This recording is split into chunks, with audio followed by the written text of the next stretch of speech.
कॅनडाच्या विंटरची ओळख मी स्कार्बरोमध्ये असताना रूज व्हॅलीमध्ये खाली जात होतो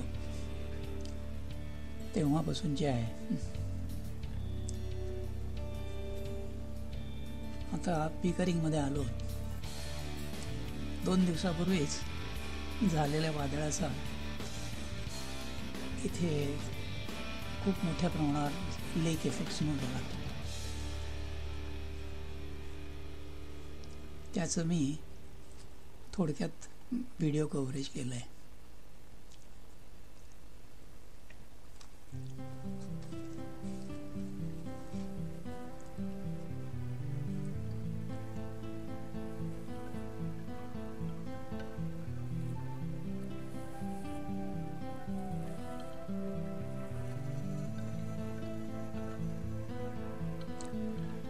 तारखेला वर्किंग डे असल्यामुळे सकाळी जाताना मात्र फक्त वॉकवे आणि एंट्रन्स एवढंच साफ करून गेलो होतो.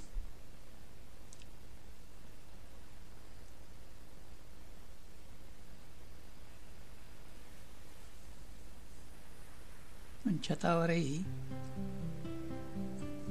स्नोचे खूपच ढीग साठले होते.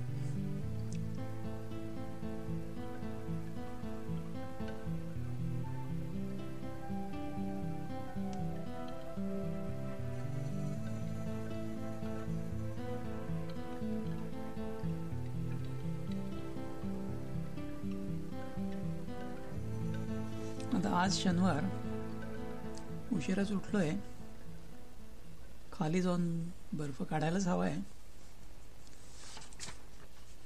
म्हणून पहिल्यांदा वरून काय परिस्थिती आहे याचा अंदाज घेतोय.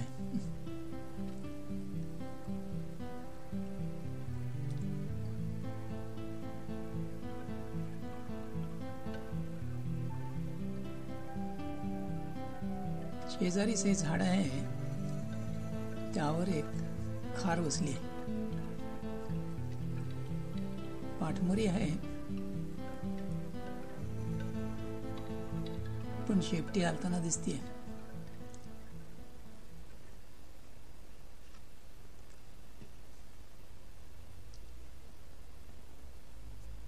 स्नो चालूच आहे.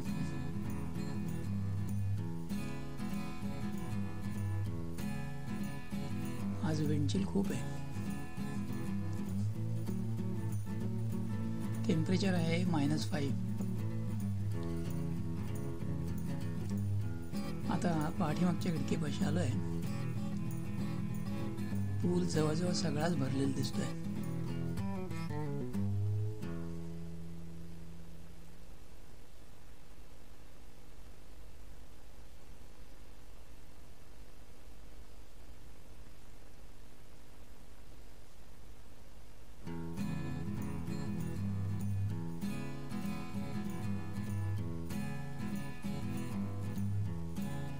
झाडावरही खूप स्नो जमलाय. इतक्या वर्षांनी मागे एकदा काश्मीरमध्ये बर्फ बघण्यासाठी किती फिरलो होतो त्याची आठवण आली.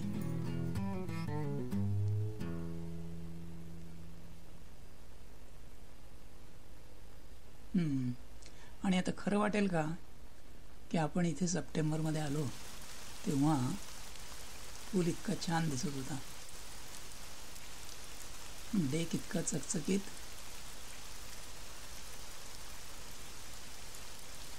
पाऊसही पडत होता आणि मेपल इतके हिरवेगार होते.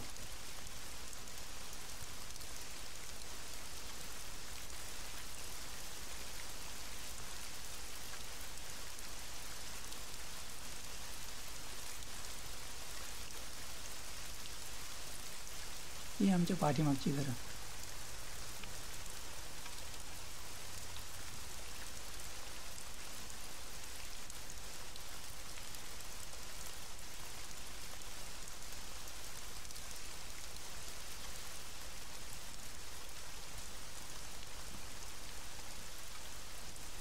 पानांवर बर्फाची नक्षी आहे.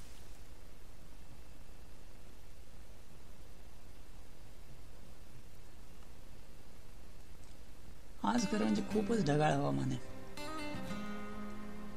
एनिवे, आज तर काही बॅकयार्ड साफ करता येणार नाही, आता उद्याच बघू.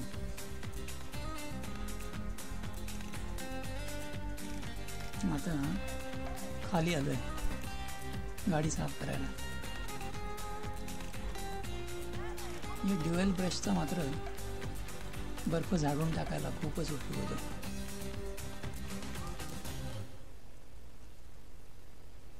अगदी झटपट झटपट.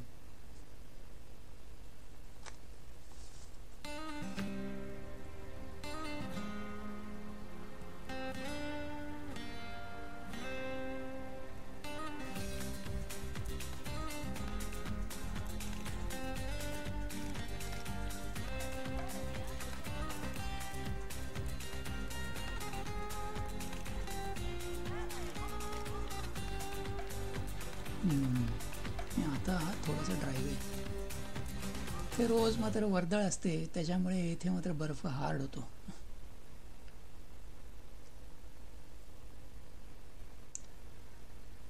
आज 30 डिसेंबर.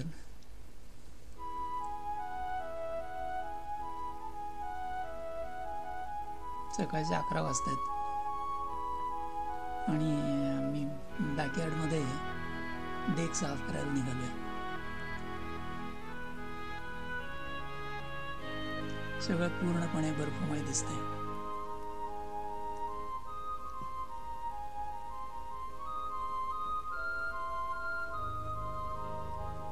पण आज मात्र स्वच्छ ऊन आहे. टेम्परेचर मात्र 0 आहे, पण विंड चिलही खूप कमी आहे, त्यामुळे काम करायला हरकत नाही.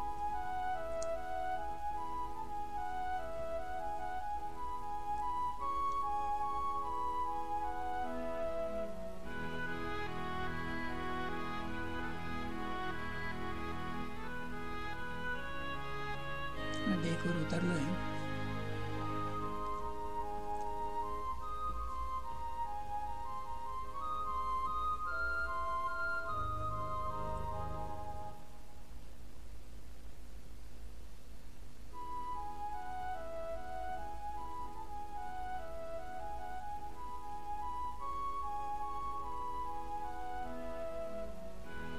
आता सुरुवात करतोय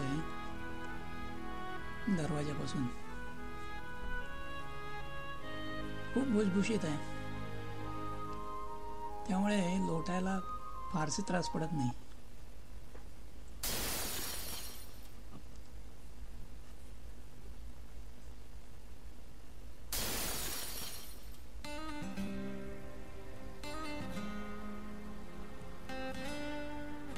बाहेरच्या सारखं हार्डवर्क इथे नाही.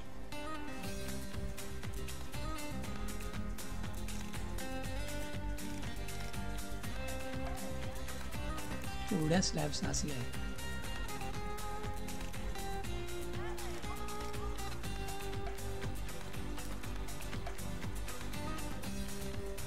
एवढं लोटलं तरी सुद्धा अजूनही खूप शिल्लक आहे.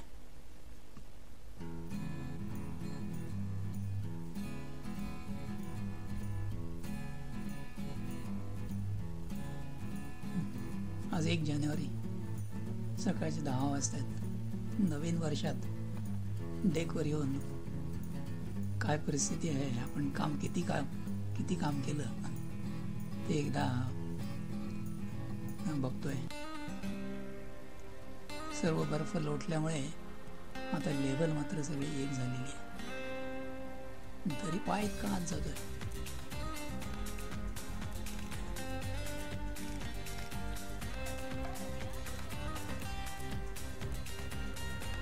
ठीक आहे, आता बाहेर जायला हरकत नाही.